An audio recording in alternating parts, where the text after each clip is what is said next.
Hello and welcome to Conversations for Good. I'm John Olajide, founder and CEO of Axxess, a Dallas-based company that's a leader in home healthcare technology. My belief in business as a force for good has always been incredibly important to me and something about which I am deeply, deeply passionate. In my role as the 2020 chair for the Dallas Regional Chamber, one of my priorities was to highlight how business can be a force for good, and that idea remains a priority for me today. Conversations for Good brings together business leaders, community leaders, and entrepreneurs who embody what it means to use business as a force for good in the Dallas-Fort Worth region and beyond. For this installment of Conversations for Good, I am pleased to welcome my good friend, Fred Perpall, the Chief Executive Officer at the Beck Group. You know, Fred is so impressive that it's hard to really introduce him and talk about him, but I'll do my very best now. As the CEO of the Beck Group, Fred leads the company's domestic and international design planning, real estate, and consultancy and construction business. Fred is known for his creative mind and innovative thinking. You'll see a lot of that today. He brings a highly energetic and communicative style to everything he does, and this passion drives his commitment to the Dallas-Fort Worth community as well. Fred serves on several boards and executive committees, including the Dallas Regional Chamber, the Dallas Citizens Council, and the Carter Center. As chair for the Dallas Regional Chamber, I had the privilege of working with Fred and the Dallas Citizens Council in a variety of capacities as we worked in tandem to make Dallas the best place to live, work, and do business for everyone. I look forward to continuing our work together as we both look ahead. Fred, welcome, and thanks for joining me today. John, thanks for having me. It's always good to have your good friends say some nice things about you. So thank you for that kind introduction, and thank you for your partnership over the last year. It's been a pleasure. I was telling my wife this morning, Abby, when we were getting dressed and heading in, that you and I were going to do this, and I really reflected. I said I couldn't imagine having the mantle of leadership thrust upon me. I couldn't imagine doing it shoulder to shoulder with anyone other than you.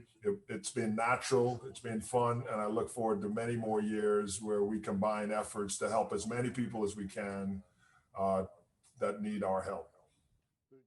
Thank you, Fred, and the feeling is mutual. We worked extremely hard. We were talking about that earlier, but we had a lot of fun doing it, and we forged a friendship at a most difficult time, and I couldn't have served without your support and your help. And I remember several times when I'll just call you up and say, hey, Fred, I'm thinking about this. What are your thoughts? And and vice versa. So I am grateful for the time we spent together. As I said earlier, I am looking forward to all the fun that we're going to have together as we serve our community. So let's get right to it today. Let's talk about 2020. Fred, I was having a conversation with a friend a couple of days ago, and she said, John, really, hindsight really is 2020, And I said, I couldn't imagine, that's so appropriate now. And I said, hey, I'm going to borrow that and share that with everyone as well. So hindsight is 2020. So 2020 takes on a new meaning for all of us. So you and I served as chairs of Dallas's two most influential business organizations. And Fred, I know your life, your career, and your service is a highlight reel of achievements. But for 2020, tell us, what achievements for 2020 are you most proud of? For me, there was a clarity that the minority community, the men and women that show up every day, that have to show up every day to do physical work, to actually do the essential work in our business, and in our community, that those were going to be the ones most affected by the economic upheaval caused by COVID. And what I'm most, sort of proud of, really is the effort that our combined groups, the Regional Chamber and the Citizens Council, and many other business groups, what we were able to do to help our community, particularly those who are in our communities of needs. And when it came to actually rescuing and really jumping in and making investments in small businesses so that we keep these businesses alive, 70% of the employees of small businesses in Dallas are Black and brown people. And that was a direct way to help our minority community by keeping the men and women in these communities working and vibrant and keeping the businesses vibrant, the ability to distribute PPE to folks that did not have the relationships to go get it pretty quickly, our ability to actually, work on public safety announcements and to get the word out, so to speak, which the chamber is known for, the Citizens Council, as well. Our ability to connect across our community, to work with the regional Black chamber, to work with the Hispanic chamber, the Black contractors, and all of these, sort of groups that are closer to our community. I'm proud that as a big business group, both the chamber and the Citizens Council stepped up in a moment that mattered most and lock arms with all parts of our community. And that might be a little softer thing, but the Dallas we want is a Dallas that works for everyone, but also a Dallas that is more connected. And I'm proud of the role that you and I both played, to connect Dallas a little bit more closely. That's to me probably the overriding accomplishment from 2020.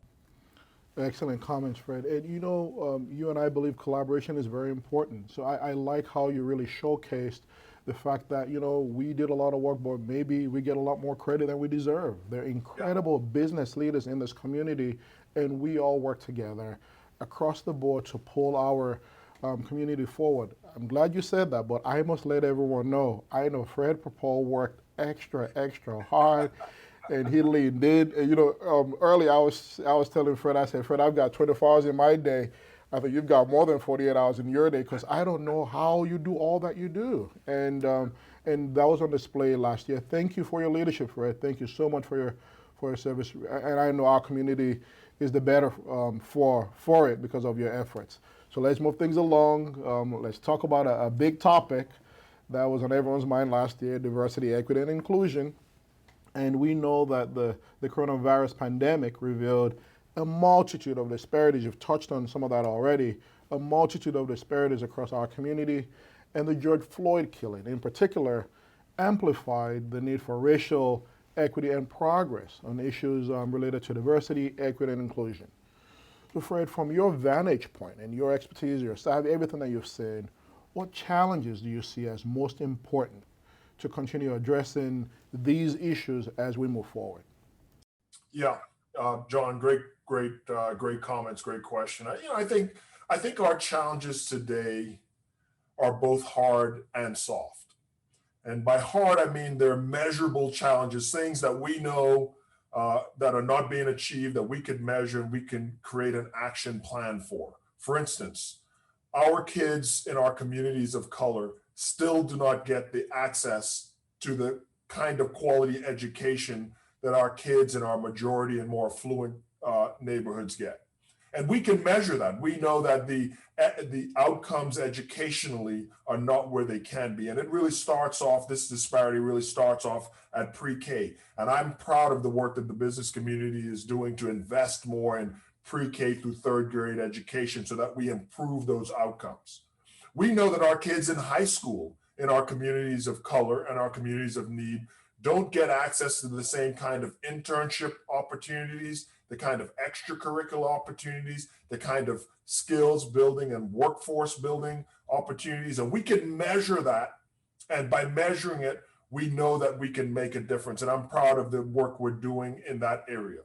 We also know that our adults, folks that had minor skirmishes with the law, get trapped into a cycle of poverty and criminality when they do not have a second chance. Someone should not be indicted for the rest of their life because they've had a minor skirmish with the law as an 18-year-old. And so working hard to give these men and women in our communities of color a second chance to be included in our economic vibrancy is something that we on the business community need to continue to push. And I'm very proud of the work we're doing. I'm very proud of the collaboration with people like Bishop Jakes and his recidivism prevention program.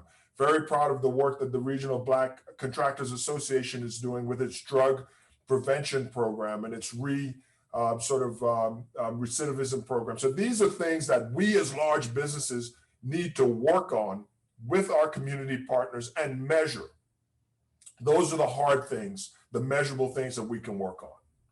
But John, I think the thing that we are getting more exposed to is the softer things that are harder to measure. The notion that people do not feel invited, welcomed, and included in the city they live in is something that is an emotional connection that we need to make. And you cannot actually work well with people you don't trust, and you cannot trust people you don't know.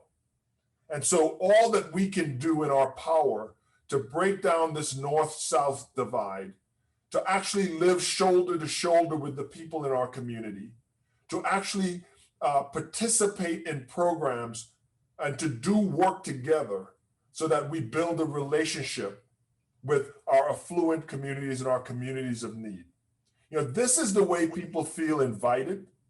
This is the way people feel welcomed. And this is the way we'll access the talent and the relationships we need to thrive as One Dallas. And you know, 2020 was a good chance for us to see all of that. 2020 was a good opportunity for us to see that there can be no successful Dallas long-term without everyone in Dallas having the opportunity to succeed. And so when I think about the George Floyd killing, I think about the social upheaval, I think about the economic upheaval, I thought that we should not waste this crisis. We should not waste this moment where everyone feels a little bit more vulnerable and a little bit more open. And I'm very proud of our white brothers and sisters who have had to have their come to Jesus moment about what they can do. And when the conversation improves, that's the first step for the results improving. And I'm very, very proud of the way our conversation as One Dallas improved in 2020. Wow, incredible. You know, I have had the privilege of enjoying conversations like this with Fred on so many occasions, and I am glad that I can share that with our audience. So if you're enjoying this conversation, please like and share this video, and be sure to subscribe to join us in future conversations on how business can be a force for good. This is a real treat, and all the points that Fred is making, I don't think anyone can make them more eloquently. Fred, thank you, thank you, thank you. So let's move on. You touched on some of this earlier, so let's dig deeper into the collaboration between the Dallas Regional Chamber and the Dallas Citizens Council. So you and I have very similar stories in our personal and professional lives, in which in many ways has provided us with a unique perspective. And I believe this served us well as we collaborated together for the Dallas Regional Chamber and the Dallas Citizens Council. So talk to us about how you viewed your role as chair of the Dallas Citizens Council and what this means for these two organizations to work together, and even provide some historical perspective and just all the work that was done when we worked together as well.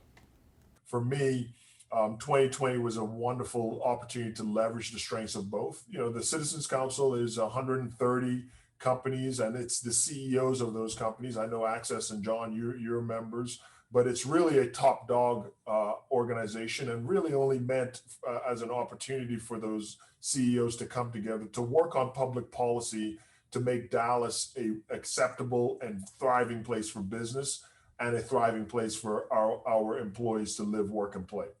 The regional chamber by nature is a lot broader. You know, it has many different levels of membership. You have small business owners, you have emerging professionals, you have CEOs, you have executives, and you just have a much larger group. And I like Dale Petrowski, the regional chamber's chair, analogy that the regional chamber is the Congress and the Citizens Council is the Senate. But you need both. And I think the regional chamber has always been best at getting the word out, best at organizing across all levels of our community and all levels of business. However, the Citizens Council has some advantages, i.e. by having the top dog, they can and we can really make decisions quickly and resource decisions quickly. I thought the strengths of these two organizations coming together in 2020 was very, very obvious and very powerful. Let me give one example. The very first day of the crisis, I remember thinking, I need to call John and I need to call Dale. And I think it was a Friday, you know, they shut down the NBA on Thursday. We got on the phone on Friday. And I remember the conversation we had, and this was before the layoffs and before the furloughs and all that, but we anticipated many people would lose their job because the economy would be ground to a halt by this virus. And I remember just an open conversation, us thinking, you know what we ought to do is set up an exchange so that people can actually come and log in and share employees, or people looking for work could find work more easily from the companies that would be more stressed and have more demand based on COVID versus the companies that had lease. And we talked about that on Friday. And I think the strength of these two organizations, by Monday, Dale and the Chamber, because they're best to connect and best to get the word out, had a formwork up and running on a website. The Citizens Council certainly provided the cover within the companies and also the resources to get the positions posted. And within 3 days, we had an exchange working where those who needed more work could find jobs, and those who needed more workers could find employees. And this really helped, companies like Domino's and Pizza Hut and, the Amazon deliveries and all of these things where folks who were maybe working at a hotel could find a job as a driver and quickly retain their employment. This is the power of these groups working together. And I hope it's something that our successors continue to leverage. I hope it's a clarity for us that, both organizations have their reason for being and can be strong, to help. And look, at the end of the day, I, as a business person, the reason I love being a business leader is I believe the highest form of individual expression is productivity. And business allows people to actually express their talent, be productive, and earn resources to have not necessarily the work they want, but to have the life they want. Excellent. Fred, we worked a lot, and there were lots of 7 a.m. meetings every single day through COVID. And yes, we did a lot of important work. Fred, let's just for a moment talk about some fun moments that we shared, because we couldn't just work and work and work. We had to have moments where we learned about each other and talked about sports. Was there any moment there in those conversations with you and Dale and Kelvin, the Chamber and the DRC every morning, any moment from that? All those conversations that you remember, that was just a lot of fun. Oh yeah. Well, John, I pride myself on being a disciplined meeting person. So in other words, I'm the kind of guy in a meeting that usually says, listen, I've got a hard stop in 30 minutes.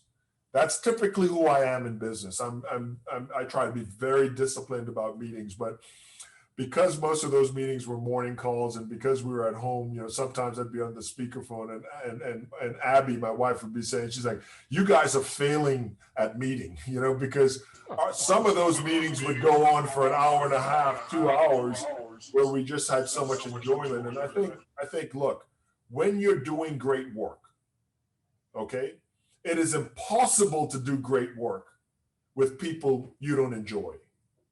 And when you enjoy the people you're doing the work with, the work becomes easier, it becomes more natural. And because it's easier and natural, the quality improves. And I would say that's probably been the biggest part of our working together, with you, myself, Kelvin, Dale. Those 7 a.m. calls were so natural. And because we could meander through strategy and also have the fairest conversations we needed to have, I found that the quality of our solutions increased, but also our ability to include more people under that tent increased.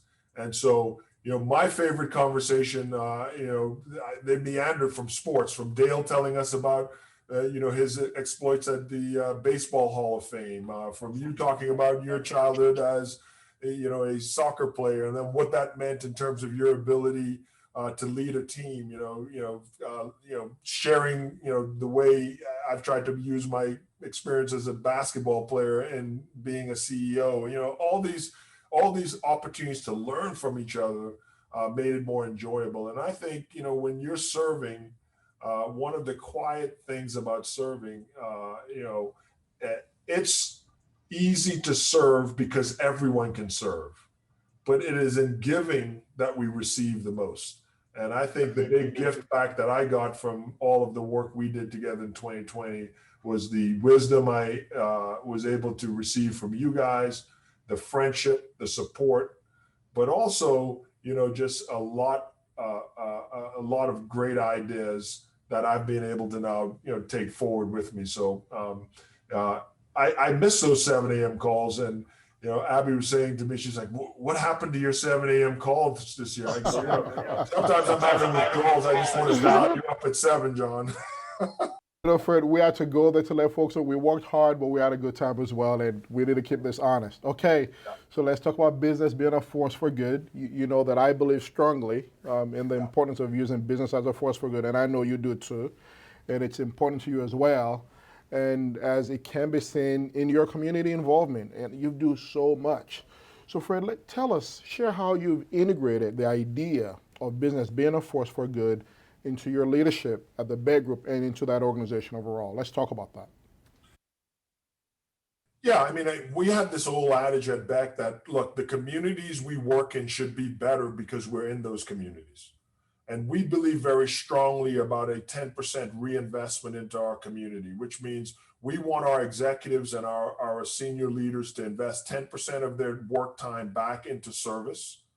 It is not uncommon for our leaders throughout the company, whether they've been with the firm for 1 year or for 20 years, to actually sit on some kind of civic role or some kind of community leadership role or some kind of industry leadership role.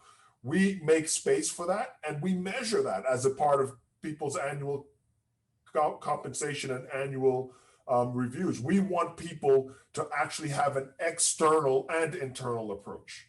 At Beck, we call it a ground game and an air game. We've got to have an outside game, the air game, to say there are parts of our community that needs our resources and needs our skill. And we want to not only give dollars, but we want to give our time. And that's something that we try to measure, something we think about. We want to build people while we're building buildings.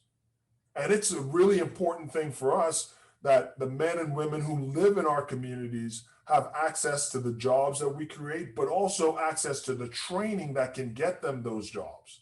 And so one of our adages at Beck is, let's build people while we're building buildings. And then we know that the purpose of great work is to have a great life. That no one wakes up every day just to work. We are not beasts of burden, and we are not sort of mules who will work ourselves to death. We know that we want to express our talent and our productivity in a way that brings us a return so that we can express our values through that return. And the purpose of a great job is to have a great life. And so the work that you're doing every day should bring you closer to the life that you want. And this is something that we measure with people. If I want to be a good husband, does my work bring me closer to being a good husband? If I want to express my Christian values in my neighborhood and in my community, does my work allow for that? And so we know that when man and woman is at its highest calling, that the work they do leads them toward the life that they want. And that's something that we spend a lot of time coaching, talking, and measuring. As I said earlier, I've had the privilege of enjoying this. I enjoy this 7 o'clock every day for a long time and in several conversations. So if you're having as much fun as I am just listening to Fred Perpall, please like and share this video, and be sure to subscribe and join us in future conversations on how business can be a force for good and how you can be a force for good. So Fred, we want to get more wisdom from you.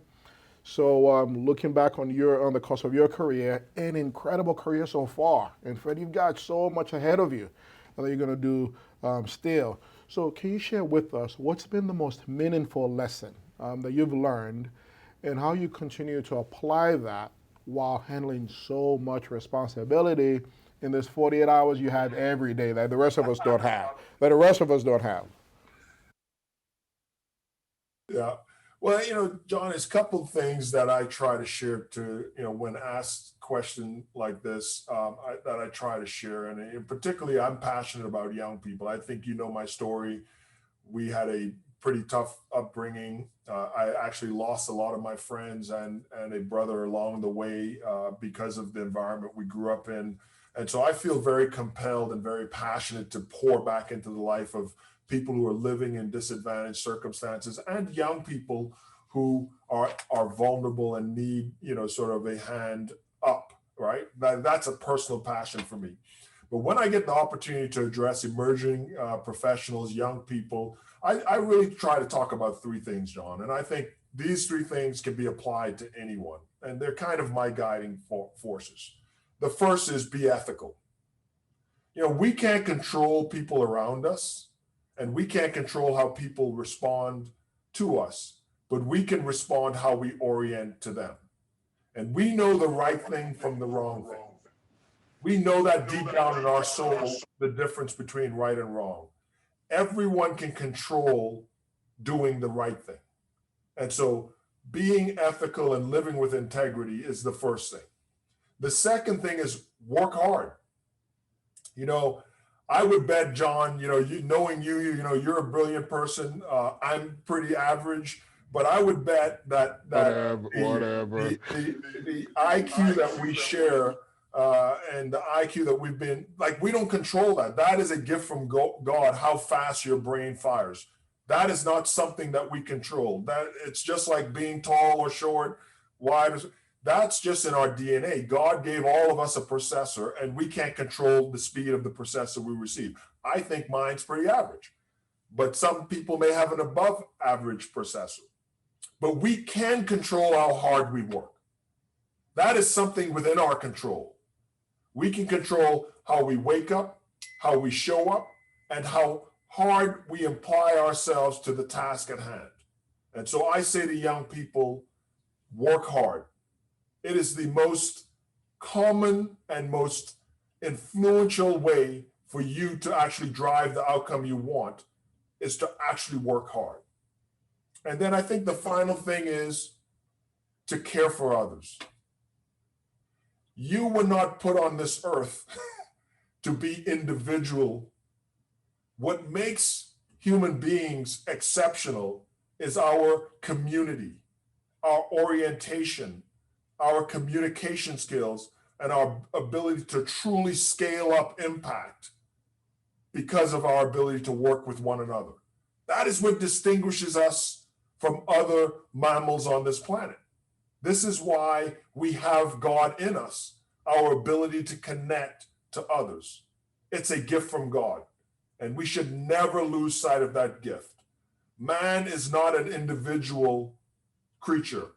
Man is meant to be in community. And human life is not entirely individual, and it's not entirely social, but I believe it is more social than anything. And we have to take care of the people around us. So if we actually live life with integrity, work really hard, and take care of people around us, I assure you, you will be successful. Love it. And I don't know if folks can tell when Fred speaks, I take notes. I was taking notes. Be ethical, work hard. Okay, and Fred, it's these are things that I know, but I just love hearing you say it. And very quickly, before I get to another comment that I want to cover with you, talk about the performance, image, and exposure thing real quickly, because Fred had given this talk many years ago. It's still, I take it with me everywhere I go. Talk about that very quickly, please, Fred. Yeah, I think for professionals, it's something I didn't create this, but it's one of my mantras, which is, there are three things that lead to success in business. One, you have to perform. And by the way, the three things I just mentioned are very much related to performance, but you have to perform. Performance is why you have a job, and performance is what you get paid for. But performance is not the entire thing. I think you have to cultivate the right image, and image is not only visual. John, you look good, but you know what? More important than looking good, you always hit the mark in terms of what you're reading, what you're talking about, and the way you take information and turn it into insight. So image is not only visual, it's also auditorial. By the way, you gave me one of the greatest books to read in 2020, which was Snowball, which I've read twice, which actually has been really effective. But that's a part of image. What am I reading? What am I thinking? What am I talking about? How do I look? Image is a really big part of success in business. And then the final thing is exposure. And exposure is related to community. It's this notion that we are going to be measured. Our effectiveness will be measured by how we scale it up with other people. And so exposure means get out there, connect with others, be good to others, be productive with others, and be a asset to the community you live in and the world you live in.